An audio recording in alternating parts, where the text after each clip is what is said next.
Updated లేడు కేసీఆర్ అనేటటువంటి విషయం చాలా స్పష్టంగా అర్థమైంది. తెలంగాణలో ఏం జరుగుతుంది, తెలంగాణలో ప్రజలకు కాంగ్రెస్ ప్రభుత్వం రేవంత్ రెడ్డి గారి నాయకత్వంలో ఎంత అద్భుతమైనటువంటి పని జరుగుతుంది అనేటటువంటి విషయంలో కూడా ఆయనకు స్పష్టత లేదు. ఆయన చుట్టూ ఉన్నటువంటి నలుగురు ఏదో చెప్పేటటువంటి 4 ముచ్చట్లు పట్టుకొని వచ్చి మాట్లాడినట్టుగా ఉన్నది తప్ప అప్డేటెడ్ లేడు.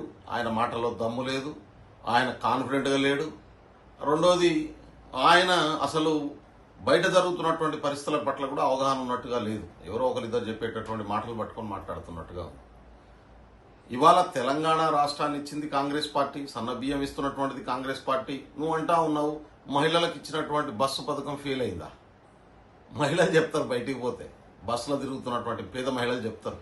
ఆర్టీసీని నిండా ముంచేసి ఆర్టీసీ సంస్థను లేకుండా చేద్దామని కుట్ర చేసి ఆర్టీసీ సంఘాలని రద్దు చేసి ఇవాళ ఆర్టీసీని క్లోజ్ చేసి భూములను అమ్ముకుందామని చూసింది మీరు కదా.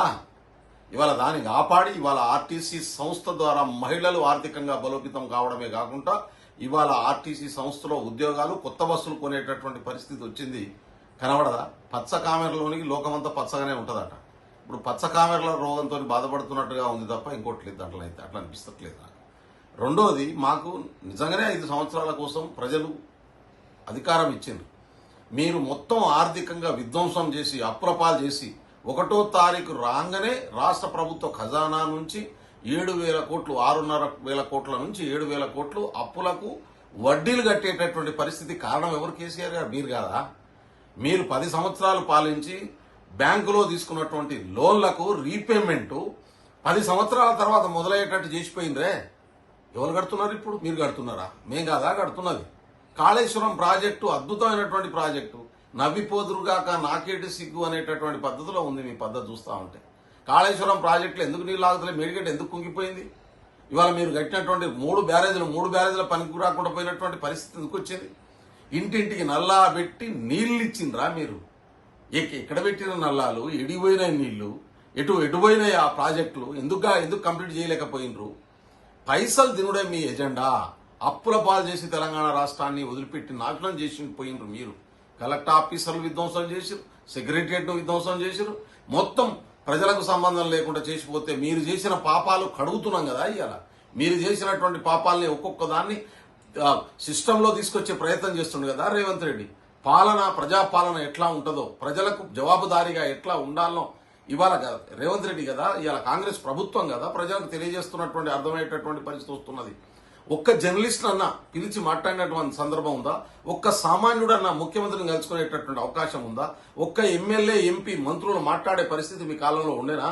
ఇవాళ ప్రతి ఒక్కరు ముఖ్యమంత్రి నుంచి మొదలు పెడితే ఎవరైనా కలిసి మాట్లాడుకునేటటువంటి పరిస్థితి ఇందిరమ రాజ్యంలో కదా వచ్చింది. కాబట్టి అబద్దాల కన్నా చెప్పడానికి హద్దు ఉండాలి. కరెంటు లేదా? ఏ ఊర్లో లేదు కేసీఆర్ గారు. మీ ఫామ్ హౌస్లకి ఉన్న వైర్లు ఏమైనా బీకేసి రాయింది? పీకేసుకొని మీరు అదేదో సోలార్ది పెట్టుకున్నట్టున్నది. మీకు ఇవాళ తెలంగాణ ప్రభుత్వంలో 24 అవర్స్ రెప్పపాటు వేయకున్నా ఎంత డిమాండ్ ఉన్నా కరెంట్ ఇస్తున్నటువంటి పరిస్థితి మీకు ఎందుకు కనబడతలేదు?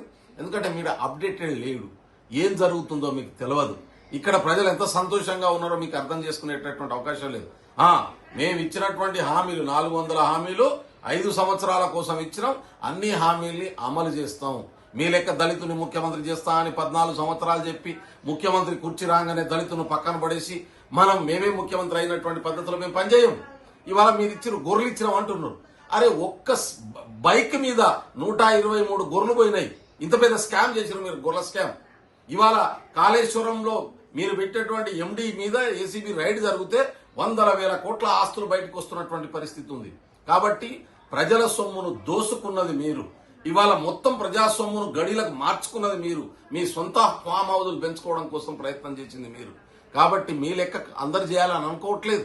బదనాం చేయడమే మీ పని. మీరు ఇక్కడ శాతగాక మీ కొడుకు తీసుకుపోయి దుబాయ్లో యూట్యూబ్ ఛానళ్లు పెట్టిస్తున్నటువంటి పరిస్థితి ఉంది.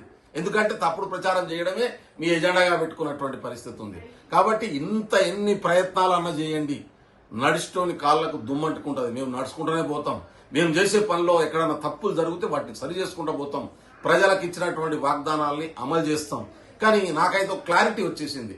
నిజంగా నిన్నటిదాకా కేసీఆర్ ఏదో చేస్తాడు, మమ్మల్ని కాపాడుకుంటాడు, ఖచ్చితంగా ఏదైనా పార్టీ నిలబెడతాడని చెప్పి ఆశపడ్డటువంటి బీఆర్ఎస్ కార్యకర్తలు కూడా ఈ రోజుతో దుకాణం బంద్ అయిపోతుంది. రేపటి నుంచి కనబడే పరిస్థితి ఉండదు.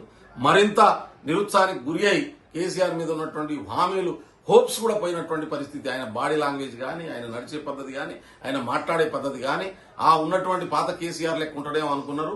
నిజంగా అప్డేటెడ్ లేడు. ఇన్ఫర్మేషన్ కూడా పూర్తిగా లేదు. ఏదో నలుగురు చెప్పేటటువంటి దాని మీద డిపెండ్ అవుతుండనేటటువంటి విషయం చాలా స్పష్టంగా అర్థమైపోయింది. టీఆర్ఎస్ కార్యకర్తలకైతే నమ్మకం పోయిందనేది చాలా స్పష్టంగా అర్థమైపోయింది నాకు. నమస్కారం.